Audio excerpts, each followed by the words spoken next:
Hello everybody, welcome back to another team analysis video. As promised, I said the next person I'll be talking about is going to be Kukzi. My name is Silvokiji, and welcome to TheZoneGamingGo. Yes, again, another team analysis video. Yeah, if you didn't know what team analysis videos are basically videos in which we kind of talk about the characters as the person's team, as kind of break down the team a little bit. Man, the graphics on this card looks pretty cool compared to me recording on my PlayStation 4. Oh my god, that's upsetting. Very upsetting indeed. But either way, okay guys, let's kind of get into this. Kukzi plays as Boa Hancock, Buggy, as well as Sanji. Looking at support, we're seeing Beepo, Johnny, and... man, I forgot her name. Old lady. We call her Old Lady, OG. So, let's talk a little bit exactly what's kind of going on with this team. Now, you see the first character that starts off on Kukzi is Boa Hancock, which is really odd. Because Boa Hancock doesn't really have a lot of opened up options at the beginning of the game. She is very fragile, she's pretty slow in terms of attack speed, and she doesn't really have any, she doesn't have any counters, she doesn't have any quick moves to do while in the neutral in front of your opponent like that, like dead on in front. As well as she kind of requires a lot of setup to do her damage in terms of Conqueror's Hockey based stuff like that. And when you're going up against other leads like maybe Jinbei, maybe Ace Strong Style, Garp, it's like she kind of gets outweighed in that regard, you know, what they can actually do. But Kukzi makes it work. Kukzi uses her as not just really a lead tool, but she's just the focus of his switch out. So, but I want to tell you guys right now that Boa Hancock is the anchor. She's the most damaging character on this team. With the combos that Kukzi actually has, Boa Hancock is the one delivering the most amount of pain. Because of this, she is usually the last person to die, and she's never really like in mortal danger at all whatsoever, and she has her Knights to protect her. Now, I'm going to come back to Boa Hancock, but I want to kind of go into the next other two characters he has on this team as well. So, looking up this, he has Sanji. Now, everybody knows Sanji's weakness. He basically cannot hit females, but Kukzi having Boa Hancock on his team gives that Sanji a +1, and due to Johnny, he gets an additional +1, which means Sanji's running a +2 attack buff with Beeple support as well as Old Lady.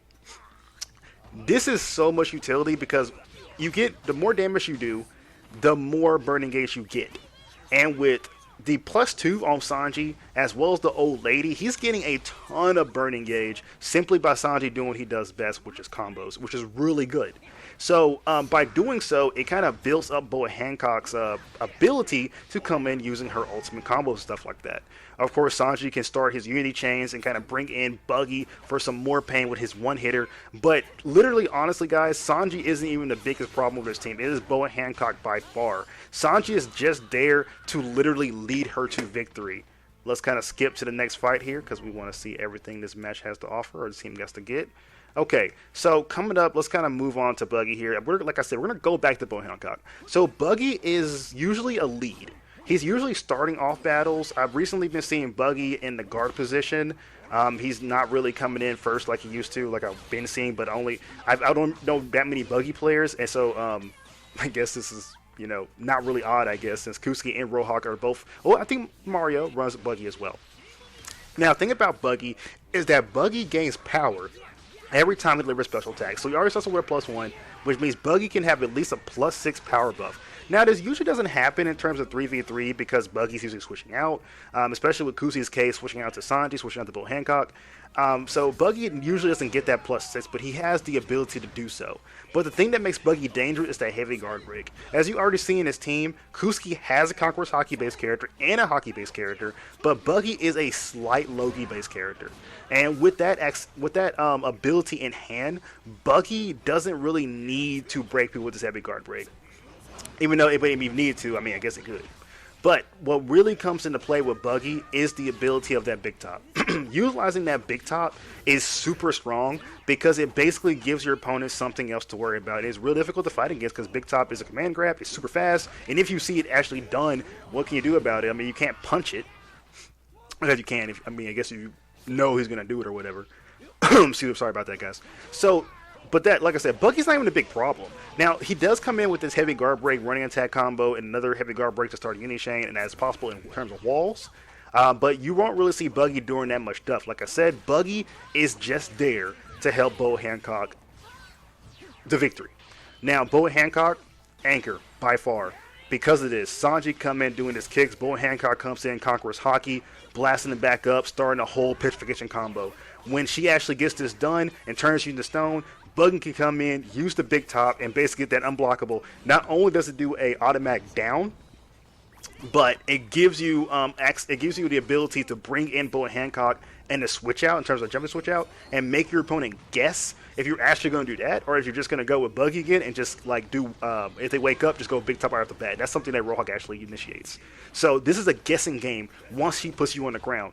Once you turn to stone, you're not going to actually be unturned to stone. Buggy's going to grab you with that big top, and that's how it's going to end. You're not going to be there for the full duration. Now, sure, she can probably hit you a little bit at times, but Buggy's going to be the ender, and that's what makes this team so dangerous. When Boa Hancock hits you with that petrification combo, and Kukzi does a lot of petrification combos because Boa Hancock has a list of combos she can do, and one of the main big ones is the petrification combos, and that's the ones that I see Kukzi actually relies on. Now, he does have the legs that he utilizes as well, but most of the time you're gonna be seeing some petrification. You're gonna be seeing someone get turned to stone, and he does a really, really good job at actually performing that. And that's pretty much it. That's what this team is. The team is to help Boa Hancock just carry it. Now, you've seen other Boa Hancock players, I believe Poetic, Vachito, even myself. With my chopper team I play as Boa Hancock, and I think Alpha the King plays Boa Hancock. She's kind of like there in a lot of situations, but used to this degree, everybody plays as Boa Hancock really differently, and that's what's really awesome about this character. Everybody plays a different way, and you can see Kukzi relying way more on the utility of his team with Boa Hancock rather than actually relying on her big damage. Now, if needed, he will do those leg combos and do 70%, like 60%, 70%, maybe in that time frame. But he will be willing to do that. But all in all, we're not going to actually wait for this match to actually end. Like, we're going to kind of shut it off right now. But remember, next is up is Shaheem. Hope you guys enjoying the team analysis videos, and I hope you can see the November 21st tournament for One Piece Burning Blood. And until then, enjoy playing One Piece Burning Blood. I said that twice. Kind of weird. Oh well. Bye-bye.